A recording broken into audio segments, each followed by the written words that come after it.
تمام حضرات عقیدت اور محبت کے ساتھ بآواز بلند حضور سرور کونین صلی اللہ علیہ وآلہ وسلم کی بارگاہ میں درود و سلام کا نذرانہ پیش کریں۔ کوئی لب خاموش نہ رہے، سب پڑھیے بآواز بلند، اللہم صلی علی سیدنا و مولانا محمد معدن الجود والکرم وعلی آلہ وصحبہ وبارک وسلم، صلاۃ و سلاما علیک یا سیدی یا سیدی یا رسول اللہ، وسلم علیک یا سیدی یا سیدی یا حبیب اللہ۔ بے انتہا مختصر حمد و صلوات کے بعد قرآن مجید فرقان حمید کی ایک معروف آیت کریمہ آپ کے سامنے تلاوت کی۔ پروردگار عالم قرآن اور حدیث کی روشنی میں مجھے صحیح گفتگو کرنے اور آپ لوگوں کو صحیح سمجھنے کی توفیق عطا فرمائے۔ رجب المرجب کا یہ مہینہ اپنے اندر کئی نسبتیں سمیٹے ہوئے ہے۔ اس مہینے کی ابتدا میں خواجہ خواجگان والی ہندوستان عطائے رسول حضرت خواجہ معین الدین حسن چشتی سنجری رحمۃ اللہ تعالی علیہ کے حوالے سے گفتگو ہوئی، چونکہ 6 رجب المرجب یہ آپ کے عرس کی تاریخ ہے۔ پھر مشہور ہے مولا کائنات مشکل کشا شیر خدا کرم اللہ وجہ الکریم کا یوم ولادت 13 رجب المرجب کو ہے۔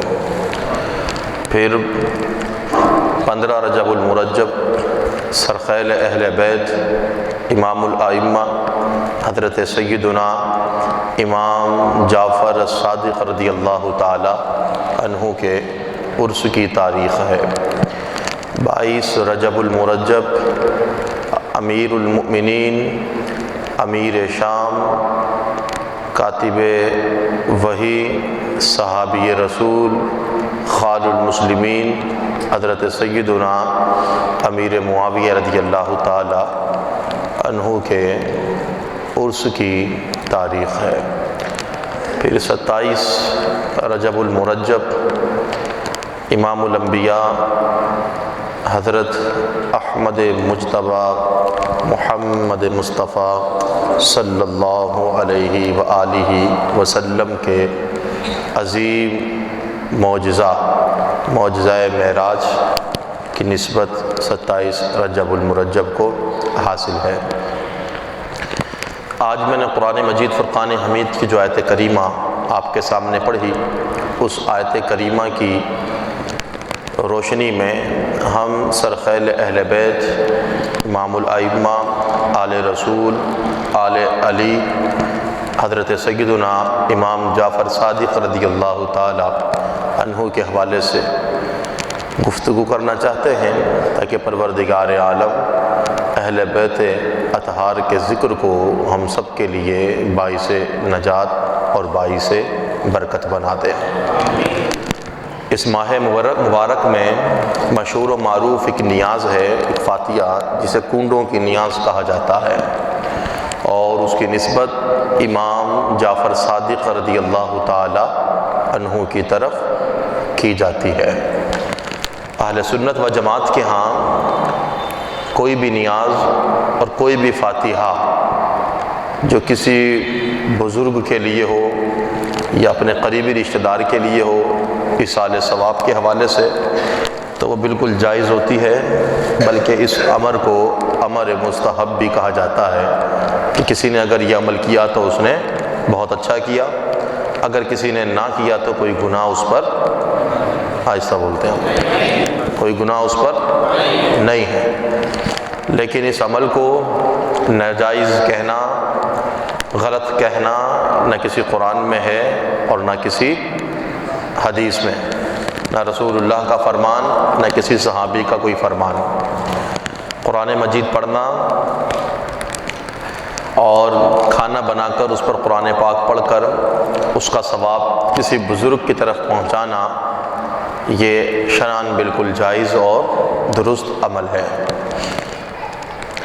قرآن مجید فرقان حمید میں اللہ رب العالمین نے قل لا اسألکم علیہ اجرا الا المودۃ فی القربى۔ چونکہ ہم نے آج کی جو گفتگو کرنی ہے وہ امام جعفر صادق رضی اللہ تعالی عنہ کے حوالے سے کرنی ہے، تو ہم آپ کی عظمت اور شان و شوکت سے آج کی گفتگو کا آغاز کریں گے۔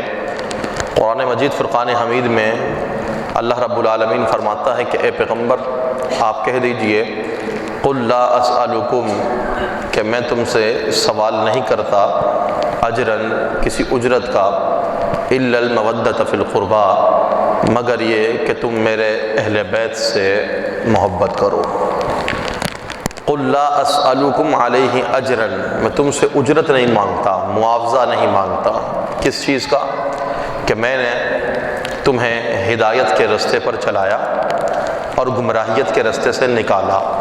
دو کام کیے، تم گمراہ تھے، میں نے تمہیں صراط مستقیم پر چلایا، تم تاریک میں تھے، میں تمہیں نورانیت میں لے کر آیا، تم اندھیرے میں تھے، میں تمہیں روشنی میں لے کر آیا، تم جہنم کے راستے پر چل رہے تھے، میں تمہیں جنت کے راستے پر لے کر آیا، تمہارے پاس خدا کی معرفت نہیں تھی، تم دین اسلام سے دور تھے، اللہ کی معرفت سے دور تھے، میں تمہیں اللہ کے قریب لے کر آیا، میں نے تمہیں عذاب سے بچایا اور تمہیں ثواب کا مستحق بنایا، لہٰذا اس کام پر میں تم سے کوئی معاوضہ یا اجرت طلب نہیں کرتا۔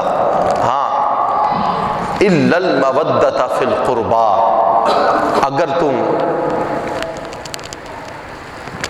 اللہ تبارک و تعالیٰ کے اس حکم کو دیکھو تو پروردگار عالم کا حکم یہ ہے کہ تم نبی کریم رؤوف الرحیم علیہ الصلاۃ والتسلیم کا جو خاندان ہے ان کے خاندان سے محبت کرو، اور ان کے خاندان کی محبت کو اللہ نے واجب قرار دیا، لازم قرار دیا، ضروری قرار دیا، کہ جس طرح تم نبی سے محبت کرتے ہو تو ان کے بچوں سے بھی اسی طرح پیار اور محبت کرو، ان کے خاندان کے ساتھ اپنا تعلق رکھو، چاہے وہ مولا کائنات ہو، سیدہ طیبہ طاہرہ فاطمہ الزہرا رضی اللہ تعالی عنہا ہو، آپ کے شہزادے امام حسن اور حسین ہو، پھر آگے ان کی نسل پاک ہو، یا رسول اکرم صلی اللہ علیہ وسلم کی ازواج مطہرات ہوں، وہ بھی آپ کے اہل بیت میں شامل ہیں،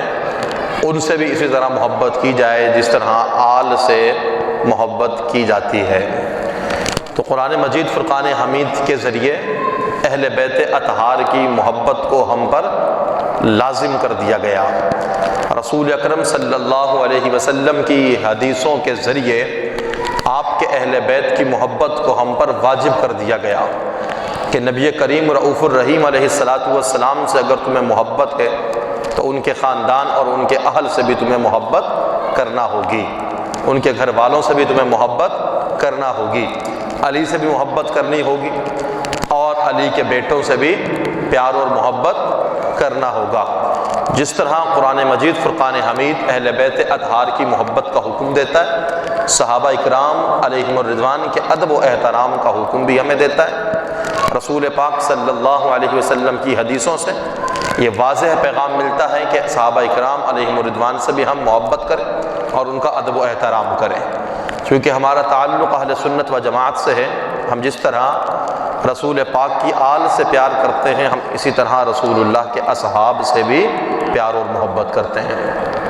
ہم تمام بزرگوں سے پیار اور محبت کرتے ہیں۔ اہل سنت و جماعت کے ہاں یہ ایک خاص بات ہے کہ کسی کی نفی نہیں ہے، کسی کی تنقیص نہیں ہے، کسی ہستی کی توہین نہیں ہے۔ جو بزرگ ہے وہ بزرگ ہے، اللہ نے جسے عزت دی ہے، الحمدللہ اہل سنت و جماعت اس ہستی کے سامنے اپنا سر تسلیم خم کیے رہتے ہیں اور ان کا ادب و احترام کرتے ہیں، اس لیے کہ عزتیں دینے والا رب ہے۔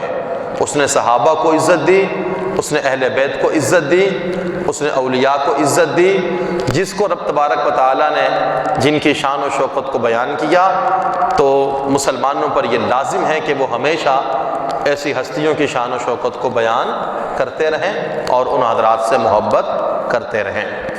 تو حضرت سیدنا امام جعفر صادق رضی اللہ تعالی عنہ آپ کے حوالے سے ایک روایت یہ بھی مشہور ہے کہ 22 رجب المرجب یہ آپ کی عرس کی تاریخ ہے۔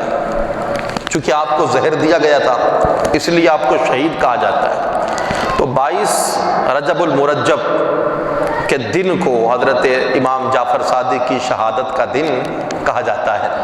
لیکن تحقیق یہ ہے کہ 22 نہیں بلکہ 15 رجب المرجب جو ہے یہ امام جعفر صادق رضی اللہ تعالی عنہ کی تاریخ شہادت ہے۔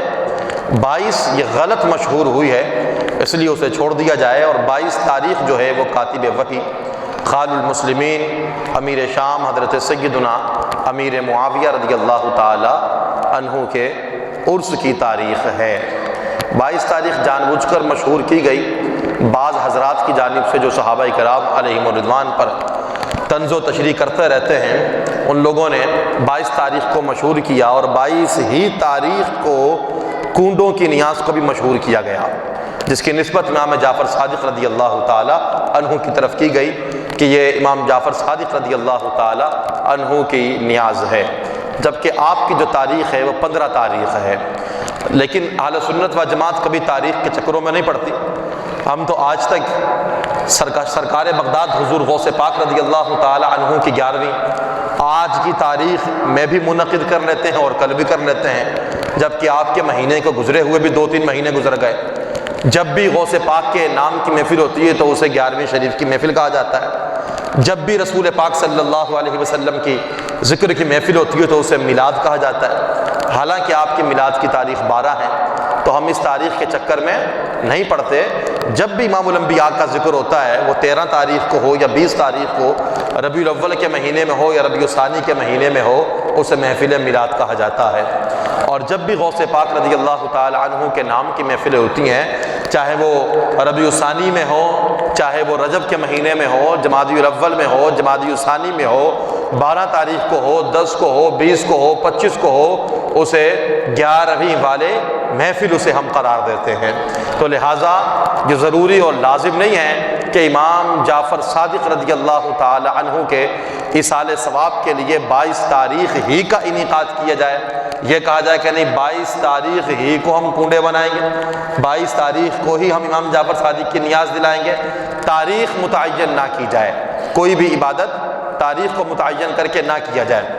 کسی بھی تاریخ کو آپ کر سکتے ہیں، آپ کریں، اور اس کے اندر جو ایک طریقہ غلط ہے جو میں نے گزشتہ جمعے بھی میں نے اس پر وضاحت کی کہ نہیں 22 تاریخ کو ہی بنانا ہے اور اسے مٹی کے پیالے خرید کر لانے ہیں، اسی کے اندر بنانا ہے، اس کو بھی از خود لازم کر لیا گیا، یہ بھی شریعت کے اندر کوئی لازم نہیں ہے۔ اور اس کے اندر کہ اس نیاز کو گھر سے باہر نہیں نکالا جائے گا، جس کو کھلانا ہے اسے گھر میں بلایا جائے گا، وہ گھر میں آ کر ہی کھائے گا، اور کسی شخص کو کھڑا کر دیا جائے، وہ سیدہ طیبہ طاہرہ فاطمہ الزہرا رضی اللہ تعالی عنہا کی طرف منسوب ایک کہانی اور قصہ جو ہے وہ پڑھ کر سناتا ہے، وہ قصہ بالکل غلط ہے، اس میں اہل بیت اطہار کی توہین ہے، سیدہ فاطمہ الزہرا رضی اللہ تعالی عنہا کی تنقیص ہے۔ وہ قصے اگر کوئی پڑھاتا ہے تو وہ اللہ سے توبہ کرے اور آج یہ نیت اور عہد کرے کہ آئندہ وہ ان قصوں کو اور کہانیوں کو نہ پڑھائے گا نہ کسی کو پڑھنے دے گا۔ ان قصے کہانیوں کا سیدہ طیبہ طاہرہ فاطمہ الزہرا رضی اللہ تعالی عنہا کی ذات سے کسی قسم کا کوئی تعلق نہیں ہے، نہ اہل بیت سے کسی قسم کا کوئی تعلق ہے۔ فاتحہ خوانی کریں، آپ کچھ بھی بنائیں، اس میں طریقہ کار یہ ہونا چاہیے، اور الحمدللہ اہل سنت کا طریقہ کار یہی ہوتا ہے کہ فاتحہ خوانی کر کے جو لنگر آپ نے بنایا ہے اسے تقسیم کریں یا لوگوں کو کھلا دیں، جو کچھ آپ نے پڑھا، جو کھانا آپ نے تقسیم کیا، اللہ سے دعا کریں کہ پروردگار عالم اس عمل پر تو ہمیں جو اجر دینا چاہتا ہے ہم وہ اجر بارگاہ رسالت میں پیش کرتے ہیں، قبول فرما۔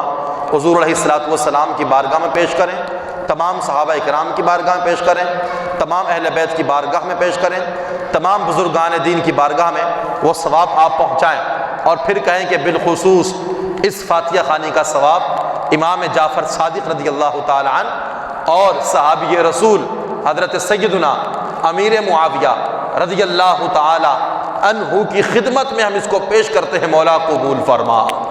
اصل جو طریقہ ہے وہ یہ ہونا چاہیے، کیونکہ یہ طریقہ کار کیوں بیان کیا جا رہا ہے؟ اس لیے یہ کنڈوں کی جو نیاز ہوتی ہے اس میں ذرا مختلف باتیں آپ کو سننے کو ملیں گی۔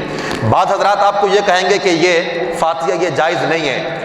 وہ کیوں؟ اس لیے کہتے ہیں کہ اس کا جو آغاز ہے، اس کی جو بنیاد ہے وہ درست نہیں ہے۔ کیوں درست نہیں؟ کہا کہ جب حضرت سیدنا امیر معاویہ رضی اللہ تعالیٰ آپ کا انتقال ہو گیا، آپ کی حکومت ختم ہو گئی، تو دشمنان صحابہ اکرام علیہم الرضوان نے جشن منایا۔ 22 تاریخ تھی اور جشن کی خوشی میں یہ حلوہ بنا کر اور یہ کھانا بنا کر اپنے گھروں میں لوگوں کو بلا کر کھلایا۔ جشن منایا گیا صحابی رسول حضرت امیر معاویہ کے انتقال پر۔ تو اس کے بعد چونکہ 22 تاریخ تھی حضرت امیر معاویہ کے انتقال پر، تو بات اور صحابہ کرام علیہم رضوان کا دور تھا۔ جب آپ کا انتقال ہو گیا تو انہوں نے یہ کام اپنے گھروں کے اندر، جو دشمنان صحابہ کرام تھے، اپنے گھروں کے اندر یہ عمل کیا۔ اگر کوئی بندہ بات کرتا ہے کہ آج کی تاریخ کو تم یہ کام کیوں کرتے ہو، تو وہ جواب دیتے تھے کہ ہم امام جعفر صادق رضی اللہ تعالیٰ عنہ کی نیاز اور فاتحہ ہم کر رہے ہیں، جبکہ آپ کی جو تاریخ تھی وہ ہے 15 رجب المرجب۔ تو حضرت امیر معاویہ کے انتقال پر جشن منانے کے لیے اس فاتحہ خوانی کو، کہہ لیجئے بعد میں فاتحہ خوانی کا نام دیا گیا، یہ کھانا کھلایا گیا۔ اور اس کے اندر جو برتن استعمال کیے جاتے تھے، چونکہ صحابہ کرام علیہم رضوان سے جو جن کو دشمنی ہے، وہ کھانا کھلا کر بھی ان برتنوں کو بھی توڑ دیا کرتے تھے، اس لیے گھر کے برتن استعمال نہیں کرتے تھے۔ تو مٹی کے برتن میں کھانا کھلایا اور اس کے بعد ان کو اٹھا کر پھینک دیا اور توڑ دیا گیا۔ تو ہم یہ کہتے ہیں کہ یہ نیاز بالکل جائز ہے۔ اگر کچھ حضرات جو ہے اس نیاز کا اہتمام اس لیے کرتے ہیں کہ انہیں خوشی ہے حضرت سیدنا امیر معاویہ کے انتقال پر، تو آپ ان کا یہ سلسلہ اس طرح ختم کریں کہ فاتحہ خوانی کا اہتمام کریں، اور اس فاتحہ خوانی کا ثواب جہاں امام جعفر صادق کی بارگاہ میں پیش کیا جاتا ہے، وہیں اس کا ثواب سیدنا امیر معاویہ رضی اللہ تعالیٰ عنہ کی خدمت میں بھی پیش کر دیا جائے تو یہ عمل بالکل درست ہو جائے گا۔ ہم کوئی بھی عمل کسی بھی صحابی یا کسی بھی ولی کی توہین میں نہیں کرتے۔ ہمیں صحابی رسول سے بھی پیار ہے اور اہل بیت اطہار سے بھی عقیدت اور محبت ہے۔ اگر کسی کا نظریہ یہ ہے کہ وہ کنڈے کی نیاز اس لیے کرتا ہے کہ اسے امیر معاویہ کے انتقال پر خوشی ہے، تو اس کا عمل اس کے ساتھ ہے۔ آپ یہ نیاز کریں اور اس کا ثواب امیر معاویہ کو بھی پہنچائیں اور امام جعفر صادق کو بھی پہنچائیں۔ اللہ کے رسول کا صحابی بھی خوش ہو جائے گا اور اللہ کے رسول کے خاندان کا ایک چشم و چراغ حضرت سیدنا امام جعفر صادق بھی آپ سے راضی ہو جائیں گے، صحابی بھی راضی ہو جائے گا اور ایک سید زادہ بھی آپ سے راضی ہو جائے گا۔ امام اہل سنت امام احمد رضا خان فاضل بریلوی علیہ الرحمہ نے اپنے شعر میں اس کی ترجمانی یوں کی کہا کہ اہل سنت کا ہے بیڑا پار، اصحاب حضور نجم ہے اور ناؤ ہے اطرت رسول اللہ کی۔ دو حدیثوں کی طرف آپ نے اس حدیث میں اشارہ کیا کہ رسول پاک صلی اللہ علیہ وسلم نے ارشاد فرمایا اصحابی کالنجوم بأیہم اقتدیتم اہتدیتم، کہ رسول پاک نے فرمایا کہ میرے صحابہ ستاروں کی مانند ہیں، میرے صحابہ ستاروں کی مانند ہیں، جس کسی کی تم پیروی کرو گے ہدایت پا جاؤ گے۔ چونکہ آسمان پر جو موجود ستارے ہیں، آج سے آپ کئی سو سال پیچھے چلے جائیں تو جب سفر کشتیوں کے ذریعے اور جہازوں کے ذریعے ہوتا تھا تو ملا جو ہے وہ اپنا رستوں کی جو تلاش ہوتی تھی وہ آسمان پر موجود ستاروں سے ہوا کرتی تھی۔ آسمان پر جو ستارے ہوتے تھے ان کے نام ہوتے تھے، تو ستاروں کو دیکھ کر لوگ اپنے راستوں کا پتہ چلایا کرتے تھے۔ جس ستارے کو دیکھا کہ یہ ستارہ ہے تو اس کی سیدھ میں ہم چلیں گے تو فلاں جگہ پر ہمارا راستہ نکلے گا، اور اس ستارے کی سیدھ میں نکلیں گے تو فلاں جگہ پر ہم منزل مقصود تک پہنچ جائیں گے۔ تو رسول پاک نے صحابہ کو ستاروں کی مانند قرار دیا، یعنی جب بندہ سمندر میں سفر کرنے والا ستارے کی پیروی کرتا ہے تو وہ منزل مقصود تک پہنچ جاتا تھا، کنارے پر پہنچ جاتا تھا۔ تو رسول پاک نے فرمایا کہ اسی طرح جس طرح سمندر میں کشتی چلانے والا ملاح ستاروں سے مدد لے کر منزل مقصود تک پہنچ جاتا ہے، اسی طرح میرے صحابہ بھی انہی ستاروں کی مانند ہیں، کسی ایک کی بھی پیروی کرو گے تو تم ہدایت تک پہنچ جاؤ گے، کامیابی تک پہنچ جاؤ گے۔ اور پھر اعلیٰ حضرت نے اسے اپنے شعر میں کہا کہ اہل سنت کا ہے بیڑا پار، اصحاب حضور نجم ہے، یعنی صحابہ کرام جو ہیں یہ تو ستارے ہیں، اور اہل سنت کا بیڑا پار ہے کہ انہوں نے اصحاب رسول کے دامن کو تھام لیا ہے، اور ناؤ ہے اطرت رسول اللہ کی، اور جو کشتی ہے وہ اہل بیت کی محبت ہے۔ تو ہم اہل بیت کی محبت کی کشتی میں سوار ہیں، اور آسمان پر جو تارے ہیں وہ صحابہ کرام ہیں، ان کی پیروی میں ہم نے اس کشتی کو ڈال دیا ہے، تو انشاءاللہ منزل مقصود تک ہم پہنچ جائیں گے۔ تو اعلیٰ حضرت نے فرمایا کہ اہل سنت کا ہے بیڑا پار، اصحاب حضور نجم ہے اور ناؤ ہے اطرت رسول اللہ کی۔ تو کنڈوں کی جو نیاز ہے اس سے صحابی رسول کی رضا بھی حاصل کریں اور ایک سید زادے کی رضا بھی حاصل کریں گے تو انشاءاللہ العزیز بندہ منزل مقصود تک پہنچ جائے گا۔ حضرت سیدنا امام جعفر صادق رضی اللہ تعالی عنہ 15 رجب المرجب آپ کی تاریخ شہادت کہ آپ کو زہر دیا گیا، اس لیے آپ کو شہید کہا جاتا ہے۔ حضرت سیدنا امام جعفر رضی اللہ تعالی عنہ آپ حضرت علی رضی اللہ تعالی عنہ کے پڑپوتے ہیں اور سیدنا صدیق اکبر رضی اللہ تعالی عنہ کے نواسے ہیں۔ صحابہ کرام علیہم رضوان اور اہل بیت کی اگر آپس کی رشتہ داریوں کو دیکھا جائے تو آج جو لوگ صحابہ کرام علیہم رضوان کو ایک الگ جماعت قرار دیتے ہیں اور اہل بیت کا ذکر ایک الگ انداز میں کرتے ہیں، اہل بیت کا کوئی دشمن نہیں ہے۔ جسے رسول اللہ سے پیار ہے اسے رسول اللہ کے بچوں سے پیار ہے، اسے رسول اللہ کے خاندان سے پیار ہے۔ یہ تو دنیا کا ایک عمل ہے، اگر آپ کسی بندے سے پیار کرتے ہیں، آپ کا دوست ہے، کوئی بھی ہے جس سے آپ محبت کرتے ہیں، آپ کا دوست ہے، جب آپ کو کسی بندے سے آپ دوستی لگاتے ہیں تو اس کے گھر والوں سے بھی ایٹومیٹک آپ کی دوستی ہو جاتی ہے۔ اس بندے سے ریلیٹیو جتنے رشتے ہوتے ہیں آپ اس کا بھی ادب و احترام کرتے ہیں کیونکہ آپ کو اس بندے سے محبت ہوتی ہے۔ تو جب یہ سارے مسلمان رسول اللہ سے محبت کرتے ہیں تو رسول اللہ کے خاندان سے بھی محبت کریں گے، رسول اللہ کے بچوں سے بھی محبت کریں گے، رسول اللہ کے اہل بیت سے بھی محبت کریں گے اور پیار کریں گے۔ تو امام جعفر صادق رضی اللہ تعالی عنہ آپ بیٹے امام باقر رضی اللہ تعالی عنہ کے، اور امام باقر رضی اللہ تعالی عنہ آپ بیٹے امام زین العابدین رضی اللہ تعالی عنہ کے، اور امام زین العابدین رضی اللہ تعالی عنہ آپ بیٹے ہیں سیدنا امام حسین رضی اللہ تعالی عنہ کے، اور امام حسین رضی اللہ تعالی عنہ آپ بیٹے ہیں مولا کائنات مشکل کشا شیر خدا کرم اللہ وجہ الکریم کے۔ تو حضرت امام جعفر صادق رضی اللہ تعالی عنہ آپ پڑپوتے ہیں مولا کائنات مشکل کشا شیر خدا کرم اللہ وجہ الکریم کے، اور آپ کی جو والدہ محترمہ ہیں یعنی ددیال سے باپ کی طرف سے امام جعفر صادق رضی اللہ تعالی عنہ جو محدث تھے، مفسر تھے، محقق تھے، جن کو اللہ تبارک و تعالیٰ نے بے شمار علوم سے نوازا ہے، چھٹے امام ہیں، آل رسول ہیں، اور اللہ تبارک و تعالیٰ نے قرآن کا علم آپ کو دیا، حدیث کا علم آپ کو دیا، آپ کو فقیہ بنایا، طب کا علم آپ کو دیا، فلکیات کا علم آپ کو دیا، فلسفے کا علم آپ کو دیا، ہر علم کے اندر رب کائنات نے آپ کو بے پناہ مہارت عطا فرما رکھی تھی۔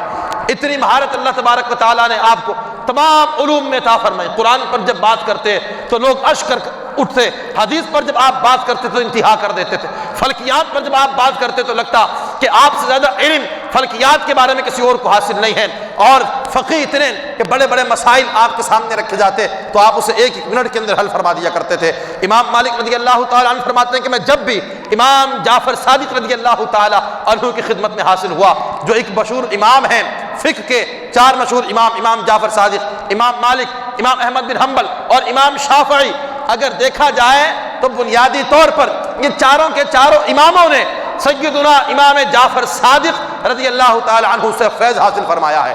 ہمارے امام الائمہ، کاشف الغمہ، سراج الامہ، سیدنا امام اعظم ابو حنیفہ رضی اللہ تعالی عنہ، جن کی ہم تقلید کرتے ہیں، جن کی وجہ سے ہم حنفی کہلاتے ہیں، آپ سے کسی دن پوچھا گیا کہ حضور آپ یہ بتائیے کہ آپ کی عمر کتنی ہے؟ امام اعظم ابو حنیفہ نے جواب دیا کہ میری عمر 2 سال ہے۔ کتنی؟ ایسا بولتے ہیں آپ 2 سال۔ تو سائل نے سمجھا کہ شاید آپ خوش طبی فرما رہے ہیں، مزاح فرمایا آپ نے، 2 سال عمر کیا؟ آپ کی عمر تو 50-60 سال کے قریب لگتی ہے، آپ کہتے ہیں کہ 2 سال عمر ہے میری۔ سمجھا کہ آپ نے خوش طبی فرمائی، مزاح کیا آپ نے، تو کہا سرکار 2 سال کیسے؟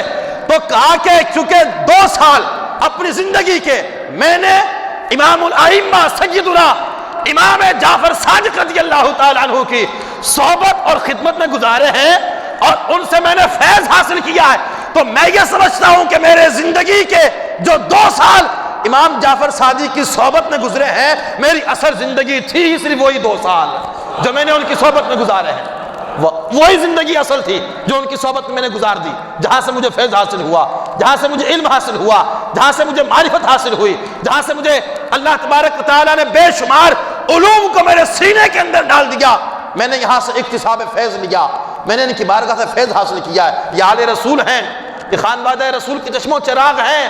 جب بھی آپ امام جعفر صادق رضی اللہ تعالیٰ عنہ کا ذکر کرتے تو آپ فرماتے تھے کہ نعمان بن ثابت امام جعفر صادق رضی اللہ تعالیٰ عنہ پر قربان ہو جائے۔ اس محبت کے ساتھ، عقیدت کے ساتھ جتنے مسلمان یہاں پر بیٹھے اہل سنت ہیں، حنفی ہیں، ان پر یوں بھی واجب ہے کہ اپنے امام کی تقلید کریں کہ تمہارے امام ابو حنیفہ جب امام صادق سے اتنا پیار کرتے تھے تو ان کے ماننے والوں کو بھی امام جعفر صادق سے پیار اور محبت کرنی چاہیے۔ یہ اہل بیت کے امام ہیں، چھٹے امام۔ اہل بیت کے جو 11 امام ہیں وہ الحمدللہ اہل سنت و جماعت کے امام ہیں، وہ کسی اور کے امام نہیں ہیں۔ ہاں ہمارا نظریہ ان کے متعلق وہی ہے جو شریعت کا نظریہ ہے۔ ہم ان 12 اماموں کو ائمہ اہل بیت کہتے ہیں، اور ہم یہ کہتے ہیں کہ یہ اہل بیت کے امام ہیں۔ اللہ نے انہیں بے شمار عزتوں سے نوازا، بے شمار عظمتوں سے نوازا، مقام دیا، مرتبہ دیا۔ تمام علماء، محدث، محقق، مفسر ان ائمہ کے سامنے اپنا سر تسلیم خم کیے ہوئے ہیں، لیکن کسی بھی زاویے سے کسی سنی کا نظریہ ان 12 اماموں کے متعلق وہ نہیں ہو سکتا جو نظریہ ان 12 اماموں کے متعلق شیعہ حضرات کا ہے۔ یہ 12 امام ہیں، عزت والے ہیں، عظمت والے ہیں، بزرگی والے ہیں۔ ان 12 اماموں کو عزت، عظمت، مقام اور مرتبہ رب نے جو دیا ہے وہ محمد مصطفیٰ کے صدقے سے عطا فرمایا ہے۔ اگر کوئی بندہ ان 12 اماموں کے متعلق یہ نظریہ رکھے کہ چونکہ یہ امام وقت ہے، امام الائمہ ہے، لہذا امام ہونے کے ناطے ان کا مقام اور مرتبہ انبیاء سے بلند و بالا ہے، تو ہم ایسے لوگوں سے بیزار ہیں۔ ہم ایسے لوگوں سے، آہستہ بولتے ہیں آپ، ہم ایسے لوگوں سے بیزار ہیں۔ کائنات کا کوئی شخص آمنہ کے لال سے زیادہ افضل، آہستہ بولتے ہیں آپ، نہیں ہو سکتا۔ رسول اللہ سے زیادہ بڑا نہیں ہو سکتا۔ اس کائنات میں رب کائنات نے جس کو جو عزت، جو عظمت، جو مقام اور جو مرتبہ دیا ہے، آمنہ کے لال کے نالین کے تصدق سے عطا فرمایا ہے۔ اگر ابو بکر صدیق اکبر بنے ہیں تو مصطفیٰ کے تصدق اور وسیلے کی وجہ سے بنے ہیں، رسول اللہ کے نالین کا صدقہ ہے۔ عمر فاروق اعظم کہلائے تو یہ آمنہ کے لال کا صدقہ ہے۔ عثمان ذی النورین کہلائے تو آمنہ کے لال کا صدقہ ہے۔ علی شیر خدا کہلائے تو یہ سارا کا سارا آمنہ کے لال کا صدقہ ہے۔ کوئی رسول اللہ سے زیادہ عظیم بلند آواز سے نہیں ہو سکتا۔ تو یہ 12 کے 12 امام اہل سنت کے امام ہیں۔ کہیں یہ کس کے امام ہیں؟ امام حسین بھی ہمارے، کہیں سبحان اللہ۔ امام حسن بھی ہمارے، کہیں سبحان اللہ۔ امام زین العابدین بھی ہمارے، امام باقر بھی ہمارے، اور امام جعفر صادق بھی ہمارے، امام موسیٰ کاظم بھی ہمارے۔ جتنے کے جتنے امام ہیں وہ سارے کے سارے اہل سنت کے امام ہیں۔ ہم سب سے محبت کرتے ہیں۔ اللہ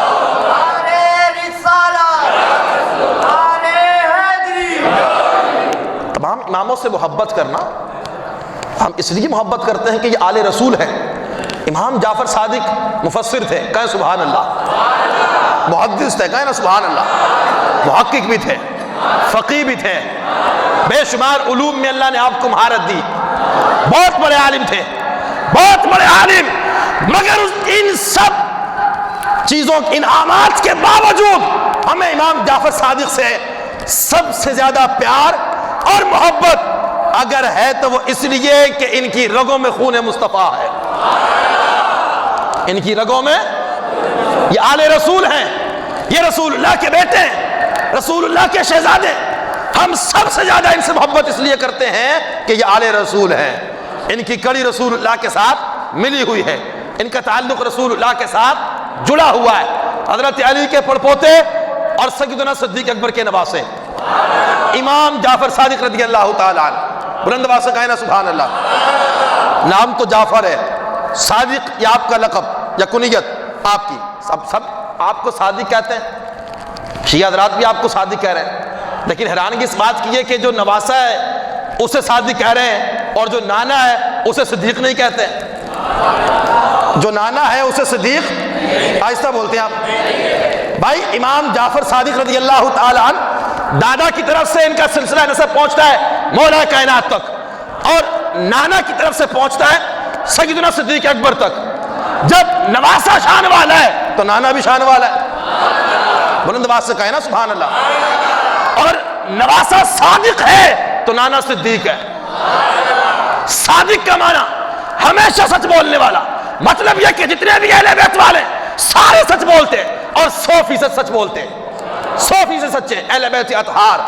اور جو صدیق اکبر ہیں وہ صدیق ہیں، صدیق کا معنی ہوتا ہے سب سے زیادہ سچ بولنے والا۔ نواسا شان والا ہے تو نانا بھی شان والا ہے، پوتا شان والا ہے تو دادا بھی شان والا ہے۔ بیٹے حضرت امام جعفر صادق، اب سلسلہ سنیے ان کا، امام جعفر صادق بیٹے امام باقر کے، اور امام باقر بیٹے امام زین العابدین کے، امام زین العابدین بیٹے امام حسین کے، اور امام حسین بیٹے مولا کائنات مشکل کشا کے۔ تو باپ کی طرف سے جو سلسلہ پہنچا وہ علی تک پہنچا، اور ماں کی طرف سے سنیے، امام جعفر صادق کی ماں کا نام ہے ام فروا۔ کیا نام ہے؟ بلند آواز سے، بعض کتابوں میں لکھا فاطمہ، کیا لکھا؟ فاطمہ۔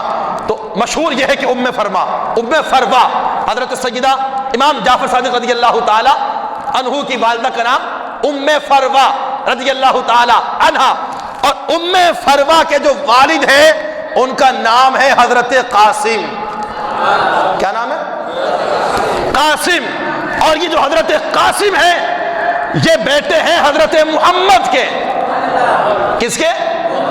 بلند آواز سے اور بلند آواز سے سارے کہہ دیں، حضرت قاسم بیٹے ہیں حضرت محمد کے، اور حضرت محمد یہ بیٹے ہیں سیدنا صدیق اکبر رضی اللہ تعالی عنہ کے۔ ابو بکر کے دو بیٹے ہیں نا، ایک کا نام ہے عبد الرحمن اور دوسرے کا نام ہے محمد بن ابو بکر۔ ایک کا نام ہے عبد الرحمن بن ابو بکر اور دوسرے کا نام ہے محمد بن ابو بکر۔ اب دوسری طرف سے سنیے، آسانی ہو جائے گی۔ ایک خاتون ہے اسماء بنت امیس رضی اللہ تعالی عنہا، توجہ کے ساتھ سنیے گا، حضرت اسماء بنت امیس رضی اللہ تعالی عنہا یہ بیوی تھی حضرت جعفر طیار رضی اللہ تعالی عنہ کی۔ حضرت جعفر طیار بھائی ہیں مولا کائنات مشکل کشا شیر خدا کرم اللہ وجہ الکریم کے، اور یہ حضرت جعفر طیار جو جنگ موتا میں شہید ہو گئے، جن کے لیے رسول پاک نے یہ خواب دیکھا کہ وہ جنت میں اپنے پروں سے اڑ رہے ہیں، اس لیے انہیں جعفر طیار کہا جاتا ہے۔ سارے کہہ دینا زور سے سبحان اللہ، سوچ رہے ہیں ایسا کہ کہیں یا نہ کہیں، بلند آواز سے کہہ دیں سبحان اللہ۔ جعفر طیار بھائی کس کے؟ مولا علی کے۔ کس کے بھائی ہیں؟ مولا علی کے۔ تعلق کس خاندان سے؟ اہل بیت سے۔ جب حضرت جعفر کا انتقال، شہید ہو گئے، آپ شہید ہو گئے، تو حضرت اسماء بنت امیس بیوہ ہو گئی، عدت ختم ہو گئی۔ ان کی عدت ختم ہونے کے بعد ان کا جن سے نکاح ہوا اس بندے کا نام ہے تاجدار خلافت سیدنا صدیق اکبر رضی اللہ تعالی عنہ۔ اہل بیت کی چشم و چراغ جعفر طیار جب شہید ہو جاتے ہیں تو ان کی بیوہ نے نکاح کیا سیدنا صدیق اکبر سے، اور ایک طرف صحابی اور دوسری طرف آل رسول۔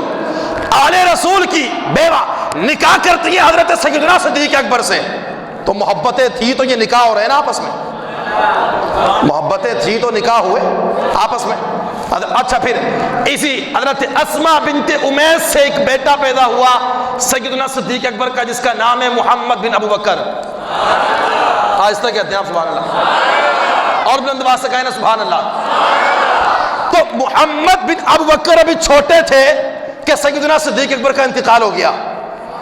سیدنا صدیق اکبر کا، ابھی بھی آہستہ بول رہے ہیں، سوچ رہے ہیں کہ بولے یا نہ بولے، انتقال ہو گیا آپ کا۔ تو حضرت محمد بن ابو بکر چھوٹے تھے، حضرت اسماء بنت امیس پھر بیوہ ہو گئی، عدت گزار لی گئی، پھر اب حضرت صدیق اکبر کی بیوہ سے نکاح کیا تاجدار آل عطا مشکل کشا حضرت علی المرتضی رضی اللہ تعالی عنہ نے۔ نہ صرف صدیق اکبر کی بیوہ سے نکاح کیا بلکہ صدیق اکبر کے بیٹے محمد بن ابو بکر کی تربیت اور پرورش بھی جناب مولا کائنات مشکل کشا نے خود فرمائی ہے۔ حضرت صدیق اکبر کے جو بیٹے ہیں محمد بن ابو بکر، ان کی پرورش حضرت علی کے گھر میں ہوئی، اور ان کی تربیت کس نے فرمائی؟ حضرت علی نے۔ آپ اکثر فرمایا کرتے تھے حضرت محمد بن ابو بکر کو اپنے ساتھ بٹھا کر، اور بعض حضرات تو حضرت محمد کو حضرت علی کا بیٹا کہتے ہیں، آپ اکثر انہیں ساتھ بٹھاتے اور کہتے کہ لوگوں نسبی اعتبار سے تو یہ میرے یار ابو بکر کا بیٹا ہے، مگر جب بھی تم اسے پکارو تو علی کا بیٹا کہہ کر اسے پکارا کرو، کہ اس کی تربیت علی کے گھر پہ ہوئی، اس کو علی نے پالا، اسے علی نے جوان کیا، اسے علی نے ادب سکھایا، تو یہ محمد بن ابو بکر ہے۔ تو یہ محمد بن ابو بکر ایران میں جب جنگ ہوئی حضرت سیدنا فاروق اعظم کے زمانے کے اندر، تو 2 شہزادیاں ایران کے بادشاہ کی وہاں پر قیدی بنا کر وہاں سے لائی گئی. حضرت امیر المؤمنین فاروق اعظم کی خدمت میں ان 2 شہزادیوں کو پیش کیا گیا. کسی نے کہا کہ چونکہ بادشاہ کی بیٹیاں ہیں لہذا حضرت عمر کے، آپ چونکہ بادشاہ وقت خلیفہ وقت ہیں، تو ان کے بیٹوں سے ان کی بیٹیوں کا نکاح کیا جائے. آپ نے کہا کہ بالکل ایسا ہی ہوگا، بادشاہ کی بیٹیاں ہیں، شہزادے کی بیٹیاں ہیں اور شہزادوں کے ہی نکاح میں دی جائیں گی. تو آپ نے امام حسین کو بلا کر ایک شہزادی جس کا نام شہربانو تھا اس کا نکاح امام حسین سے کر دیا، اور حضرت ابوبکر کے بیٹے محمد بن ابوبکر کو بلا کر طہربانو کا نکاح ان سے فرما دیا. کہا بادشاہ کی بیٹیاں تھیں اور شہزادوں کے نکاح میں عمر نے دے دی. بادشاہ کی بیٹیاں تھیں، شہزادوں کے نکاح میں عمر نے، آہستہ بولتے آپ نہیں سمجھ میں آ رہی، اوپر سے جا کرامت. دوسری بات کر لیتے ہیں اگر سمجھ میں نہیں آ رہی. ایک اب میں جس وجہ سے میں یہاں پر پہنچا تھا کہ میں نے پہلے آپ کو سلسلہ نیچے سے بتایا، اب میں اوپر کی طرف سے واپس نیچے کی طرف لے کر آتا ہوں. دونوں بہنیں شہربانو اور طہربانو، ایک کا نکاح ہوا امام حسین سے اور دوسرے کا نکاح ہوا حضرت محمد بن ابوبکر سے. حضرت محمد بن ابوبکر سے دونوں بہنیں ہیں.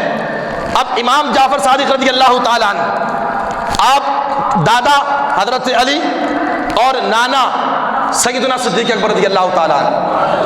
حضرت سیدنا امام جعفر صادق فرماتے ہیں کہ میں ابو بکر کے ہاں 2 مرتبہ پیدا ہوا.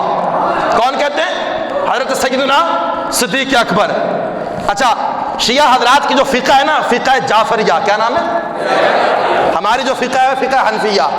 چونکہ ہم امام اعظم ابو حنیفہ کو مانتے ہیں تو حنفی کہلاتے ہیں. ان کے پاس جو فقہ ہے وہ کہتے ہیں کہ ہم امام جعفر صادق کی فقہ کو مانتے ہیں تو اس لیے ہم جعفری کہلاتے ہیں. اب امام جعفر صادق سے اتنی محبت کہ ان کے نام پر اپنی فقہ کا نام رکھ لیا. ان کے نام پر اپنی فقہ کا نام رکھ لیا، مگر ان کا نانا پسند نہیں آ رہا. ان کا نانا پسند، آہستہ بولتے ہیں آپ، نہیں آ رہا. ان کو تو صادق کہہ رہے ہیں مگر ان کے نانا صدیق پسند نہیں آ رہے اور ان کا قول بھی پسند نہیں آ رہا. کہا کہ علی کے ہاں 1 مرتبہ پیدا ہوا اور ابو بکر کے ہاں 2 مرتبہ پیدا ہوا. ابو بکر کے ہاں 2 مرتبہ پیدا ہوا. پوچھا وہ کیسے؟ کہا کہ جو میری ماں ہے ام فروہ رضی اللہ تعالی عنہ، کہا سبحان اللہ، میری جو ماں ہے ام فروہ رضی اللہ تعالی عنہ، اس کے جو والد ہیں، والد کا نام ہے قاسم. والد کا نام ہے قاسم، اور قاسم کے جو والد ہیں ان کا نام ہے محمد، اور محمد کے جو والد ہیں ان کا نام ہے ابو بکر. یعنی جو والدہ کا سلسلہ نسب باپ کی طرف سے نکلتا ہے وہ محمد بن ابو بکر تک پہنچتا ہے. اور میری ماں کی جو ماں ہے، ام فروہ کی جو ماں ہے وہ ہے اسما، اور اسما کا جو باپ ہے وہ عبد الرحمن ہے، اور عبد الرحمن کا جو باپ ہے وہ سیدنا صدیق اکبر رضی اللہ تعالی عنہ. تو علی کے گھر پہ میں 1 مرتبہ پیدا ہوا اور صدیق اکبر کے گھر پہ میں 2 مرتبہ پیدا ہوا. امام جعفر صادق رضی اللہ تعالی عنہ کے نام سے آپ جعفری تو کہلائے ہیں مگر صدیق کی عظمت کو نہ مانے. یہ منافقت نہیں تو اور کیا ہے؟ یہ منافقت نہیں تو اور کیا ہے؟ امام جعفر صادق، اب واپس اوپر سے سنیے. حضرت علی کے بیٹے امام حسین کے بیٹے امام زین العابدین کے بیٹے امام باقر، اور امام باقر کے بیٹے امام جعفر صادق رضی اللہ تعالی عنہ. اور دوسری طرف سے کیونکہ امام حسین اور شہربانوں کا نکاح ہوا، اور دوسری طرف حضرت محمد بن ابو بکر کا اور طہربانوں کا نکاح ہوا جو ایران کی شہزادیاں تھیں.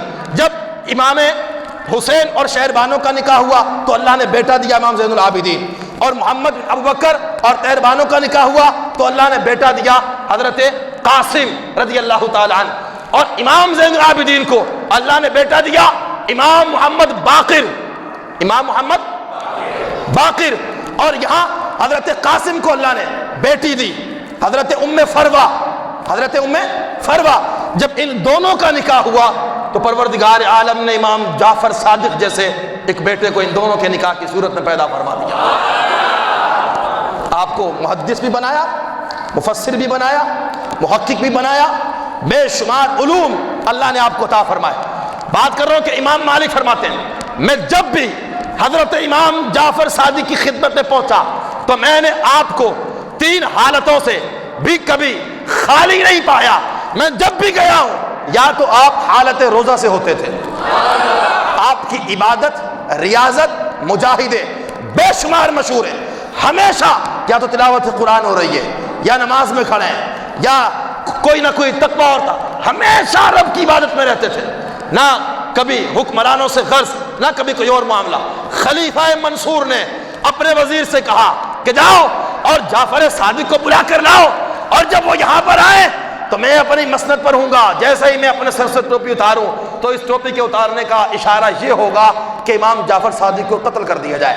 خلیفہ منصور نے کہا تو وزیر نے بڑا سمجھایا، وہ آل رسول ہیں اور اللہ کے ہاں ان کا مقام بہت بلند و بالا ہے، مگر خلیفہ منصور نہیں مانا۔ اس نے کہا کہ نہیں، بلا کے لاؤ امام جعفر صادق کو۔ بہرحال وزیر چلا گیا، بلا لایا، اور اس نے اشارہ کیا، پورے دربار کو سجا کر بٹھا دیا کہ جیسے ہی امام جعفر اندر داخل ہوں میں اپنے سر سے ٹوپی اتاروں تو یہ اشارہ اس بات کا ہوگا کہ امام جعفر صادق کو نعوذ باللہ قتل کر دیا جائے۔ جیسے ہی امام جعفر صادق اس کے محل میں داخل ہوئے تو بجائے اس کے کہ ٹوپی اتارتا، یہ اپنی مسند سے اٹھا اور دوڑ لگائی، بھاگ کر آپ کی خدمت میں حاضر ہوا، آپ سے ہاتھ ملایا، آپ کے ہاتھوں کو چوما اور دست بوسی کرتا ہوا آپ کو چلاتے ہوئے اپنی مسند پر لایا، مسند پر بٹھایا اور قریب ساتھ میں بیٹھ گیا اور کہا سرکار بتائیے کس طرح آنا ہوا، اور کیا کہا کہ تم نے قاصد کو بھیجا، ہمیں بلایا، ہم آ گئے۔ کہا کہ سرکار میں نے اس لیے بلایا، کوئی ضرورت ہو، حاجت ہو، آپ ہمیں حکم فرمائیں۔ تو آپ نے جواب دیا ہماری ضرورت اور حاجت یہ ہے کہ آج کے بعد ہمیں کبھی بھی تم اپنے دربار میں نہ بلانا، بس ہماری اس کے علاوہ کوئی دوسری حاجت اور ضرورت نہیں۔ آہستہ بولتے ہیں آپ، اس کے علاوہ کوئی حاجت اور ضرورت نہیں ہے۔ اس کے بعد آپ اٹھے، روانہ ہو گئے۔ جب گئے تو خلیفہ منصور بے ہوش ہو گیا۔ اب بعض کتابوں میں لکھا ہے کہ 3 دن تک بے ہوش رہا، اور بعض کتابوں میں آتا ہے 3 نمازوں کے وقت تک بے ہوش رہا۔ جب ہوش میں آیا تو اس سے پوچھا سرکار آپ تو کہتے تھے میں ٹوپی اتاروں گا، تو امام جعفر صادق کو قتل کرنا ہے، آپ تو بچ گئے ان کے آگے، آپ نے دست بوسی کی ان کی، اپنی مسند پر بٹھا دیا، معاملہ کیا ہے؟ جواب دیا کہ جیسے ہی میں نے دیکھا اس سید کو یہ میرے محل میں داخل ہوا تو دیکھا کہ اس کے ساتھ ایک بہت بڑا اژدہا، جو سانپ کی ایک بہت بڑی قسم ہے، ایک بہت بڑا اژدہا اپنا منہ کھولے، میرے محل کے سب سے اوپر جو مینار ہے اس کا ایک لب اس مینار پر تھا اور دوسرا لب سطح زمین پر تھا، اور وہ کہہ رہا تھا کہ اگر محمد کے اس شہزادے کو تو نے نقصان پہنچایا تو تیرے پورے محل کو تباہ و برباد کر دیا جائے گا۔ کہا کہ میں خوف کے مارے بے ہوش ہو گیا، پورا محل تباہ ہو جاتا، برباد ہو جاتا، یہ تو اللہ کے رسول کا شہزادہ ہے۔ اور ایک مرتبہ خلیفہ منصور کسی مجلس میں آپ موجود تھے، سیدنا امام جعفر صادق، تو خلیفہ منصور بھی آ گیا، وہاں پر بیٹھا ہوا ہے، چونکہ ظالم اور جابر بادشاہ تھا تو ایک مکھی نے اسے بڑا تنگ کیا، کبھی منہ پر بیٹھ جائے، ناک پر بیٹھ جائے، وہ بس یوں کرتا رہا۔ جب تھک گیا تو اس نے امام جعفر صادق کو مخاطب کر کے کہا کہ آل رسول بہت بڑے آپ عالم محدث محقق ہیں، مجھے یہ بتائیں کہ اللہ نے اس مکھی کو پیدا کیوں کیا ہے؟ اللہ نے اس مکھی کو پیدا کیوں کیا ہے؟ قربان جائیے امام جعفر صادق کی عظمت پر۔ سید ہو اور حق بات نہ کرے، حاکم وقت کے سامنے ڈر جائے، آل رسول ہو، شہزادہ رسول ہو، کیسے ہو سکتا ہے؟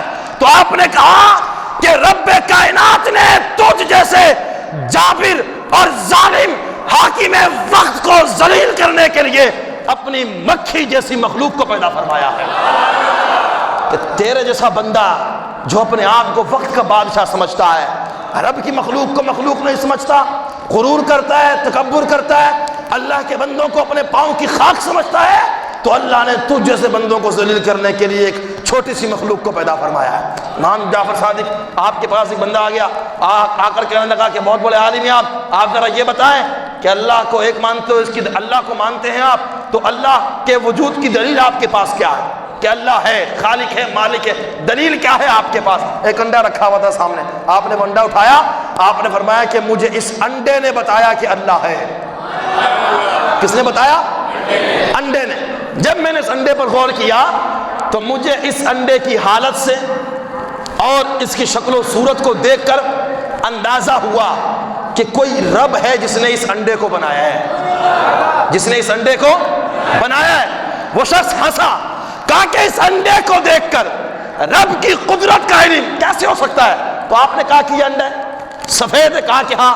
اس کے اندر کوئی سوراخ ہے؟ کہا کہ نہیں۔ آپ نے کہا کہ زندگی کا تعلق ہوا سے، روشنی سے، پانی سے اور غذا سے ہے، اس انڈے میں کوئی سوراخ نہیں، نہ ہوا جاتی ہے نہ آتی ہے، نہ غذا جاتی ہے نہ آتی ہے، نہ روشنی اندر جاتی ہے نہ باہر آتی ہے۔ اس انڈے کو اگر تو توڑ دے تو اس میں سے ایک انڈا نکلتا ہے، اس کی دو، ایک سفیدی ہوتی ہے اور ایک زردی ہوتی ہے۔ یہ خدا کی قدرت تو ہے کہ اوپر چھلکا ایک ہے، اندر دو چیزیں ہیں، وہ ایک ہی خول کے اندر ہونے کے باوجود کبھی آپس میں ملتی نہیں ہے۔ زردی الگ رہتی ہے اور سفیدی، آپ کتنا اسے ملائیں، انڈے کو جتنا کتنا بھی ہلا لیں، باہر نکال کر بھی تو ہلاتے ہیں، مل جاتی ہے، اندر جتنا ہلائیں وہ ملتی نہیں ہے۔ کہا کہ اس چھوٹے سے خول کے اندر دو چیزیں رب نے رکھی، ایک ساتھ ہونے کے باوجود اگر وہ دونوں آپس میں نہیں ملتی، پتہ چلا کوئی ذات ہے جو دونوں کو آپس میں ملنے نہیں دیتی، اسی کو تو رب کہتے ہیں۔ کہا پھر زندگی کا دار و مدار ہوا پر، زندگی کا دار و مدار غذا پر، زندگی کا دار و مدار روشنی پر، نہ اندر ہوا جاتی ہے نہ آتی ہے، نہ غذا جاتی ہے نہ آتی ہے، نہ روشنی جاتی ہے نہ آتی ہے، اس انڈے کو رکھ دے، خود بخود یہ انڈا ٹوٹ جاتا ہے اور ایک جیتا جاگتا چوزا اس انڈے سے نکل کر باہر آ جاتا ہے۔ نہ ہوا ہے، نہ روشنی ہے، نہ غذا ہے، نہ پانی ہے، اس بند انڈے کے اندر اگر ایک زندگی موجود ہے تو اس زندگی کو دیکھ کر اندازہ کیا جاتا ہے کہ کوئی رب تو ہے جو اس بند انڈے کے اندر اس ایک چوزے کو بھی رزق دینے کی صلاحیت اور قدرت رکھتا ہے۔ تو امام مالک رضی اللہ تعالیٰ عنہ کی بات کر رہا ہوں، آپ نے فرمایا کہ میں جب بھی حضرت سیدنا امام جعفر صادق رضی اللہ تعالیٰ عنہ کے پاس جاتا، تین حالتوں سے کبھی آپ کو خالی نہیں پایا۔ جب بھی جاتا آپ روزے کی حالت سے ہوتے، کہے سبحان اللہ، جب بھی جاتا حالت روزہ سے ہوتے تھے، یا جب بھی جاتا میں آپ کی خدمت میں تو آپ نماز پڑھ رہے ہوتے تھے۔ تو اہل بیت کا نام لینے والے اہل بیت کی سیرت پر عمل کریں۔ اہل بیت اطہار کے امام تو یہ ہیں جو ہمہ وقت روزہ رکھتے تھے، جو ہمہ وقت نماز پڑھتے تھے۔ اہل بیت اطہار سے محبت کرنے والوں کو اہل بیت اطہار کی یہ سیرت اپنانی چاہیے۔ کہا کہ اگر نماز نہ پڑھ رہے ہوتے ہو، میں حاضر ہوتا تو دیکھا کہ قرآن سامنے ہوتا اور امام جعفر صادق رضی اللہ تعالیٰ عنہ قرآن کی تلاوت فرما رہے ہوتے تھے۔ تین زمانوں سے کبھی بھی میں نے کبھی بھی آپ کے حال کو خالی نہیں پایا، یا تلاوت قرآن ہو رہی ہے، یا آپ نماز پڑھ رہے ہیں، یا آپ روزے کی حالت سے ہیں۔ یعنی عظیم مجاہد اور ریاضت اور تقوی اختیار کرنے والے، بے شمار علوم رب کائنات نے آپ کو عطا فرمائے۔ ہر فقہ کے جو امام ہیں انہوں نے امام جعفر صادق رضی اللہ تعالی عنہ سے اکتساب فیض کیا، لہٰذا ہر مسلمان کو چاہیے کہ اہل بیت اطہار سے جس طرح محبت کرتے ہیں ان تمام اماموں سے محبت کریں، کیونکہ یہ امام ہمارے امام ہیں، یہ امام اہل بیت کے امام ہیں، اہل بیت بھی ہمارے ہیں اور صحابہ کرام بھی ہمارے ہیں، ہم اہل بیت کے بھی در کے گدا ہیں اور صحابہ کرام کے در کے بھی غلام ہیں۔ شروع میں نے وضاحت کر دی جو فاتحہ کے حوالے سے امام جعفر صادق رضی اللہ تعالی عنہ کی ہوتی ہے، پورا مہینہ ہے، کسی بھی مہینے میں آپ امام جعفر صادق رضی اللہ تعالی عنہ کی آپ نیاز دلائیں، فاتحہ دلائیں، کچھ بھی بنا لیں، کنڈے کوئی ضرورت نہیں ہوتا، اور سب کو کھلائیں، جس کو آپ نے کھلانا ہے، جہاں تقسیم کرنا ہے آپ تقسیم کریں، اور جب دعا کریں تو اس دعا کے اندر امام جعفر صادق اور سیدنا امیر معاویہ رضی اللہ تعالیٰ عنہ دونوں کو شامل کریں گے تو انشاءاللہ العزیز بیڑا پار ہو جائے گا۔ اللہ تبارک و تعالی ہم سب کو اہل بیت اطہار کی سچی محبت نصیب فرمائے۔ وآخر دعوانا الحمدللہ رب العالمین۔